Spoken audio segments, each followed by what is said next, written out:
এক হাদিসে 3 ব্যক্তির কথা একসঙ্গে বলা হয়েছে যাদের সালাত আল্লাহ সুবহানাহু ওয়া তাআলা কি করেন না, কবুল বা গ্রহণ করেন না।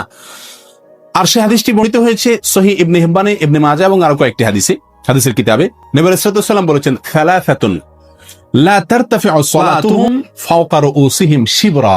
3 ব্যক্তি আছে যারা নামাজ পড়লে তাদের নামাজটা মাথার 1 বিঘত উপরে উঠে না, আল্লাহর আরশ পর্যন্ত যাওয়া তো পরের কথা, অর্থাৎ তাদের এই সালাত আল্লাহর কাছে কবুল হয় না। সেই লোক কারা? হতভাগা।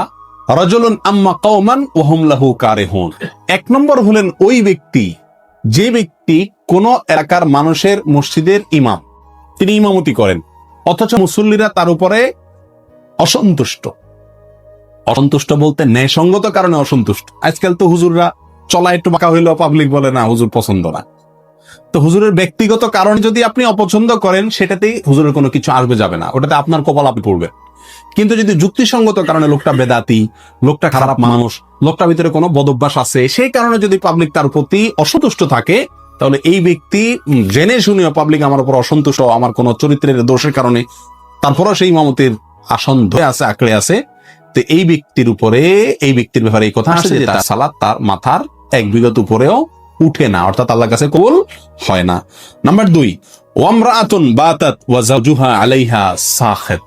ওই মহিলা যিনি সারাটি রাত কাটিয়ে দিলেন অথচ সারা রাত তার স্বামী তার উপর অসন্তুষ্ট। আমাদের মা বোনদের মধ্যে এই সমস্যাটা ঘরে ঘরে কম বেশ আছে। স্বামী স্ত্রী ঝগড়া লাগবেই, এটা চিরন্তন বিষয়। নবী আলাইহিস সালামের মতো মানুষ, তার সঙ্গে উম্মাহাতুল মুমিনিন রাদিয়াল্লাহু তাআলা আনহার সাথেও মনোমালিন্য তৈরি হয়েছে।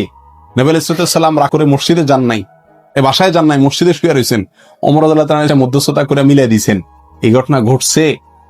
উম্মাহাতুল মুমিনিন একদিকে, নবী আলাইহিস সালাম একদিকে, তাদের জীবনে যদি এটা হয় তাহলে বোঝা গেল স্বামী স্ত্রীর জীবনে ঝগড়া, কথা কাটাকাটি, ভুল বুঝাবুঝি এগুলো হবেই হবে, এর কোনো চারা নাই। পাতিল 2টা একসাথে থাকলে বাড়ি খাবে।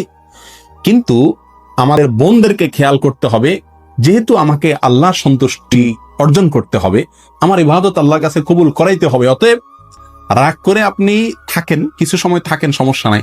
সারাটা রাত স্বামীর উপরে রাগ করে আপনি থাকিয়েন না, অন্তত রাতের কিছু অংশ গেলে রাগটা মিটানোর চেষ্টা করেন। যদি স্বামী অন্যায়ভাবে রাগ করে থাকে, গায়ের জোর রাগ করে, সেটা ভিন্ন কথা।